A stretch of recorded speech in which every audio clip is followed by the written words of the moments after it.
काय रे आज पण तुझी बायको येईल आम्हाला घाबरवेल असं वाटतं की काय रे तुला? अरे सोड रे, अरे ती येत नसते रे, मी तर म्हणतो कुणीच येत नसतं बघा.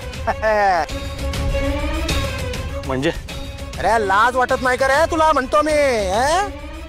कष्ट करायला कसली आली लाज? कर्ज फेडायचं आहे ना. अरे म्हणून बायको आणि मुलीला बाजारात बसवतोस का रे?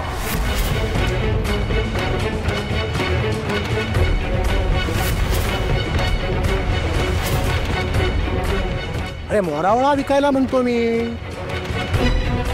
अरे तुझे कर्ज फेडण्यासाठी त्यांना रस्त्यावर आणतोस का रे? अरे पेठेत 1760 प्रकारची माणसं असतात रे. कोण चांगल्या नजरेने बघतो आणि कोण वाईट नजरेने बघतो म्हणतो मी तुझ्या बायकोकडे.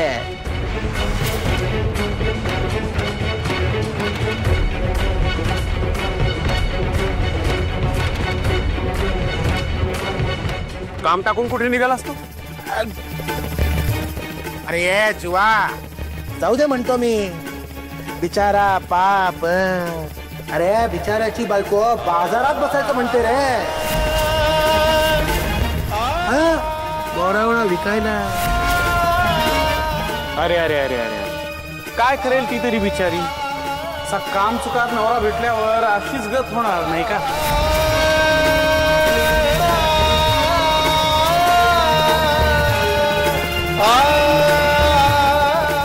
जीवा दादा असं नका म्हणू. वाईट दिवस आले म्हणून कष्ट करते माझी बायको. मी लगेच जाऊन परत येतो. असं करतोस? हरकत नाही, जा. अरे जा जा निघ जा. पण एक मात्र लक्षात ठेव, इथून गेलास तर तुझ्या हातून हे काम कायमचं गेलं म्हणून समज.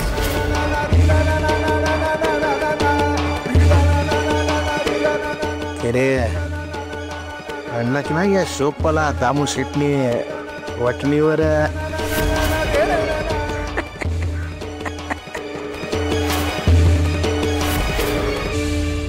उमाई, आपण कीर्तनात कृष्णाची गोष्ट सांगितली होती, आठवतंय ना? लहान असतानाच गोकुळात गुरं चारायला न्यायचा. मी बी जातच ती शेळ्या मेंढ्यात चारायला. लहान होतो तेव्हापासनं. म्हणजे काय आता मोठा झालायस की काय? उमाई, तू हसण्यावारी नको ना नेऊस. आमची तयारी आहे. तू पण हो म्हणालीस, मग काय हरकत आहे? सखू बाळा, मला पटतंय का तुझं म्हणणं? आपलं कर्ज लवकर फेटावं, तुझ्या आप्पांना दुसऱ्यांच्या दारात काम करायला लागू नये म्हणून हा घाट घालतोय. पण अगं बाई, कसला घाट? काय हो उमावंचा, कसला घाट घालताय? सखूच्या लग्नाचा का?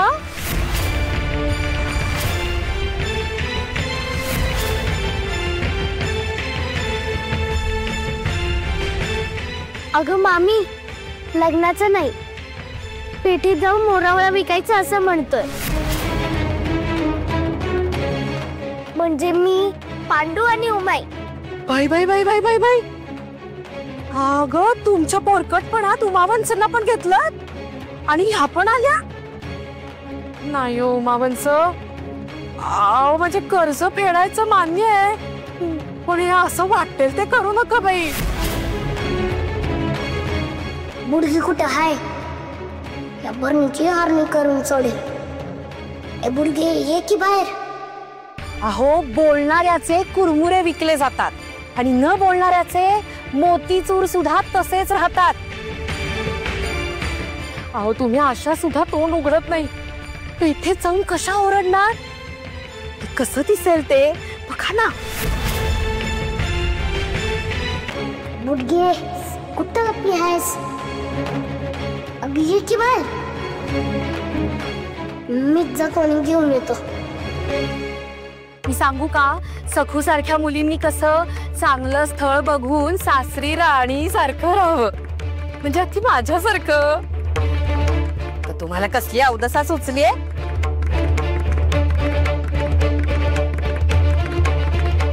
यांच्या तोंडी लागण्यात काही अर्थ नाही. आणि मी काय म्हणते, कशाला हवीत ही असली पुरुषी थेर? त्यापेक्षा सखूला भाकऱ्या थापायला शिकवा, सासरी उपयोगी होईल. आणि काय तरी मनोराज्य म्हणते मी. काय तो म्हणे सखूला पेठेत पाठवणार. चेहरा पाडू नकोस लगेच सखू. वीक वीक वीक बाई वीक, मोरावळा वीक, वीक बाई वीक, मोरावळा वीक. अगं बाई सखू, तुझ्या मोरावळा विकण्यावर गाणं तयार झालं की.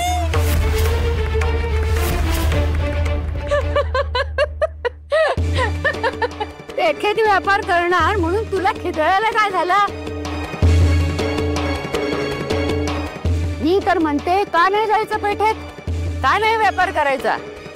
घरात विकतोस ना, तेच तर बाहेर करायचंय. वेगळे काही मंत्र म्हणायचे नाहीत.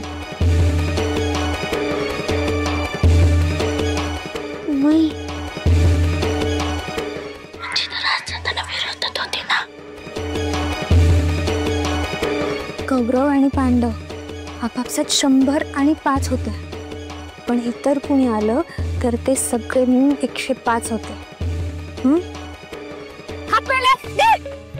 कुठे पळतो?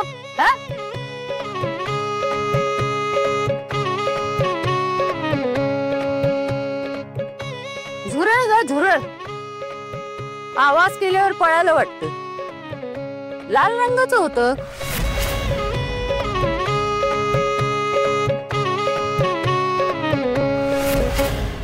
माणसानं काळाबरोबर बदलावं, काळाबरोबर पावलं टाकावीत, असे आमचे हे नेहमी म्हणायचे. जनाचं ऐकावं, करावं मनाचं. मनोदेवता जे सांगेल ते निर्भीडपणे करावं. मी म्हणते, कुणी कितीही मोडता घालो, पण दोघींनी जावंच मोरावळा विकायला.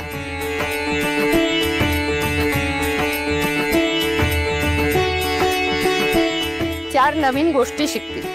कुटुंबावर जेव्हा संकट येतं ना, तेव्हा त्याला सगळ्यांनी मिळून हरवायचं असतं. मदत करायची वृत्ती नसेल तर उगाच येऊन फुकट सल्ले देऊ नये.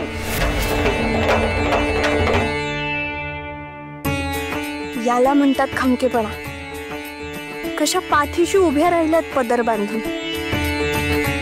जाऊ दे ग, तुम्ही दोघे पण जा या पांडवाला घेऊन. मी तर म्हणते, तुम्ही दोघीच कशाला? मी पण येते तुमच्या मदतीला.